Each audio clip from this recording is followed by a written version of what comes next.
સંતાન જ્યારે કોઈ ભૂલ કરે ત્યારે પિતા તેને કાન પકડીને સારા રસ્તો બતાવે છે, પરંતુ ક્રાઇમ રિપોર્ટના આ સ્ટોરીમાં આજે આપણે વાત કરવાની છે કે એક એવા બાપ દીકરાની કે જેમણે સાથે મળીને અમદાવાદના મણિનગરમાં મચાવ્યો છે તરખાટ।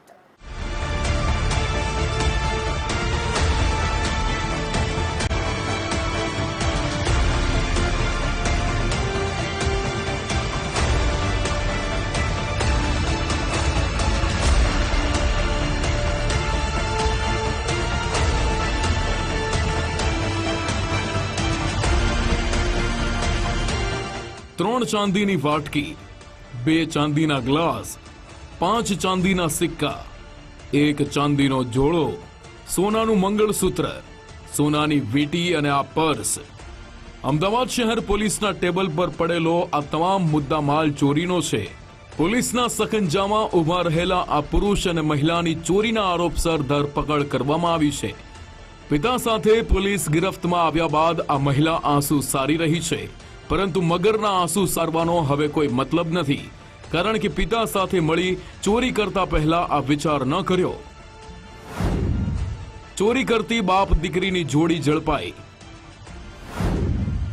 અમદાવાદના વિવિધ વિસ્તારમાં મચાવ્યો તરખાટ। સીસીટીવીના આધારે ઓળખ બાપ દીકરી જેલ હવાલે।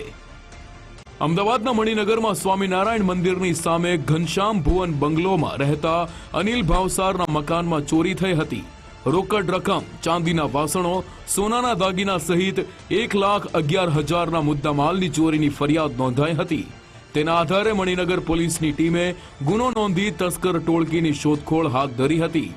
પોલીસે અલગ અલગ વિસ્તારના સીસીટીવી કેમેરા ચેક કર્યા।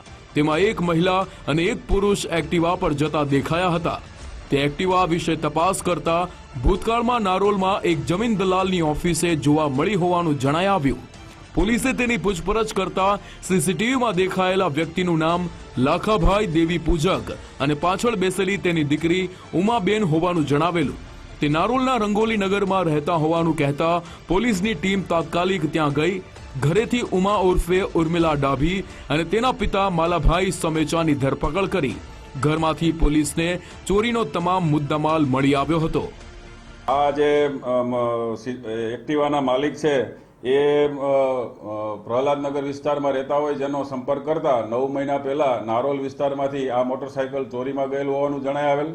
ત્યારબાદ વધુ સીસીટીવી ફૂટેજ આધારે આ જે આરોપીઓ છે ઉમા ઉર્ફે ઉર્મિલા વિજયભાઈ ડાભી અને માલાભાઈ નાથાભાઈ સમેચા દેવી પૂજક, જે બાપ દીકરી થાય છે, તેઓની ધરપકડ કરવામાં આવેલ છે।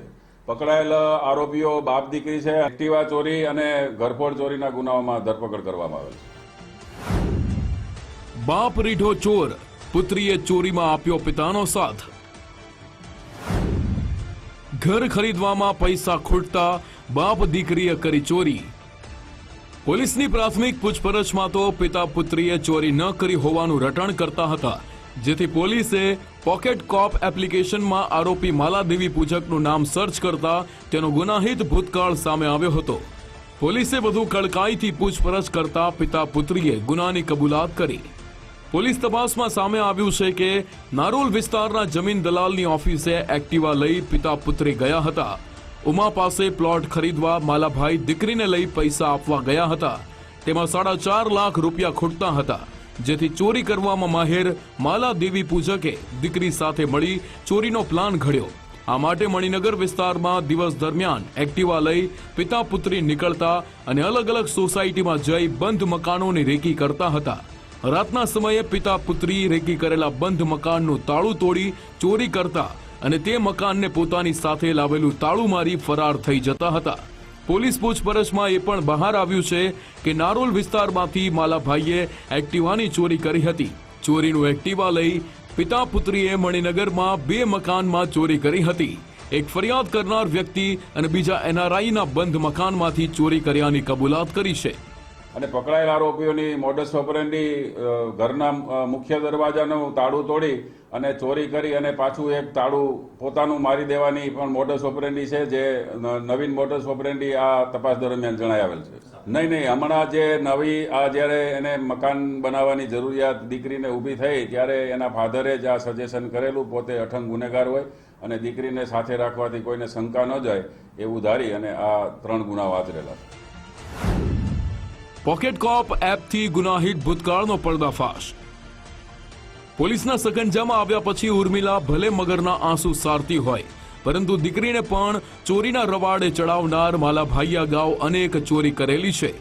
માલાદેવી પૂજક વિરુદ્ધ વર્ષ 2007 થી 2024 દરમિયાન અમદાવાદના નરોડા, પાટણ, બનાસકાંઠાના થરાદ, કચ્છના આદિપુર, ગાંધીધામ, ગાંધીનગરના અડાલજ, સેક્ટર 7, રાજકોટના ગાંધીગ્રામ, સુરેન્દ્રનગરના ધાંગધ્રા સહિત 18 જેટલા ગુનામાં જેલની હવા ખાધેલી છે.